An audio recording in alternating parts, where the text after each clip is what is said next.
അപ്പൊ കൂട്ടുകാരെ, നിങ്ങളുടെ എക്സാംസിന് യൂസ്ഫുൾ ആയിട്ടുള്ള PYQമായിട്ടാണ് ഞാൻ വന്നിരിക്കുന്നത്. അപ്പോൾ ഒത്തിരി എക്സാംസിന് വേണ്ടി പ്രിപ്പയർ നിങ്ങൾക്ക് ഇത് തീർച്ചയായും ഉപകാരപ്പെടും. നമ്മുടെ എക്സാം ക്വസ്റ്റ്യൻ പേപ്പറിൽ ഒത്തിരി പ്രാവശ്യം കണ്ടിട്ടുള്ള PYQ ആണ്. അതുകൊണ്ടാണ് നമ്മൾ ഈ ക്വസ്റ്റ്യൻ ഡിസ്കസ് ചെയ്യാൻ എടുത്തിരിക്കുന്നത്. ക്വസ്റ്റ്യൻ ഏതാണ്?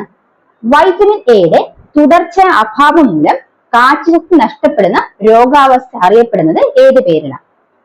ഓപ്ഷൻസിൽ ഒത്തിരി കണ്ണുമായി ബന്ധപ്പെട്ട രോഗങ്ങൾ കൊടുത്തിട്ടുണ്ട്. അപ്പൊ അതില് നമ്മൾ ഏറ്റവും പ്രധാനമായിട്ട് മനസ്സിലാക്കേണ്ടത് ഈ രോഗാവസ്ഥ എന്ന് പറയുന്നത് സിറോഫ്താൽമിയാണ്.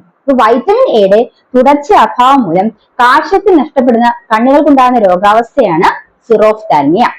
അപ്പൊ എന്താണ് സിറോഫ്താൽമിയ?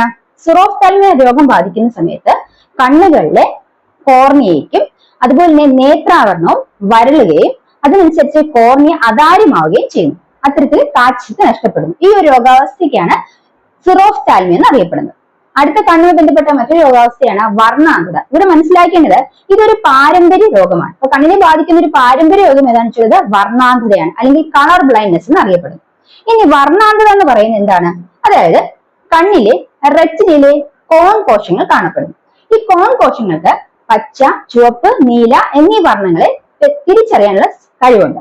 അപ്പൊ ഈ കോൺ കോശങ്ങൾക്ക് തകരാറ് സംഭവിക്കുമ്പോൾ പച്ച, ചുവപ്പ്, നീല മുതലായ വർണ്ണങ്ങളെ തിരിച്ചറിയാൻ കണ്ണുകൾക്ക് സാധ്യമാവാതിരിക്കുന്ന ആ രോഗാവസ്ഥയ്ക്കാണ് വർണ്ണാന്ധത എന്നറിയപ്പെടുന്നത്.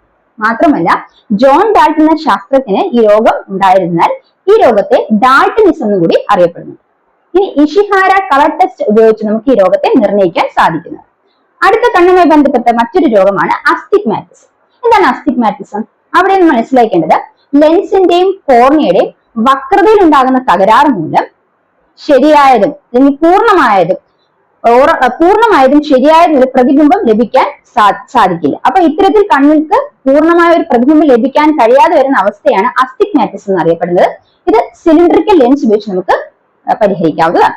അടുത്ത കണ്ണിനെ ബാധിക്കുന്ന പ്രധാനപ്പെട്ട ഒരു രോഗമാണ് ഗ്ലോക്കോമ. എന്താണ് ഗ്ലോക്കോമ എന്ന് പറയുന്നത്? നമ്മൾ സാധാരണ കേട്ടിട്ടുണ്ട് അല്ലെ? അപ്പൊ ഗ്ലോക്കോമ എന്ന് പറയുന്നത് കണ്ണുകളിലെ മനസ്സിലാക്കേണ്ട കണ്ണുമായി ബന്ധപ്പെട്ട രോഗമാണ്. അതായത് കണ്ണുകളിലെ കലകൾക്ക് പോഷണം ലഭിക്കുന്നത് അക്വസ് ദ്രവത്തിലൂടെയാണ്.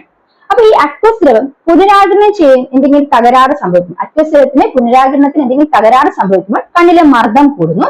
അതനുസരിച്ച് റെറ്റിനയ്ക്കും പ്രകാശഗ്രാഹികൾക്കും നാശമുണ്ടാകുകയും ചെയ്യും. ഈ രോഗാവസ്ഥയാണ് ഗ്ലോക്കോമ എന്നറിയപ്പെടുന്നത്. അതിന് ലേസർ ശസ്ത്രക്രിയ ഒരു പരിഹാര മാർഗമായിട്ട് കണ്ടെത്തിയിട്ടുണ്ട്.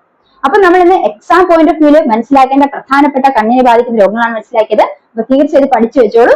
അടുത്ത ക്ലാസ്സിൽ കുറച്ച് മറ്റധികം ഫാക്ട്സുമായി കണ്ടുമുട്ടാം.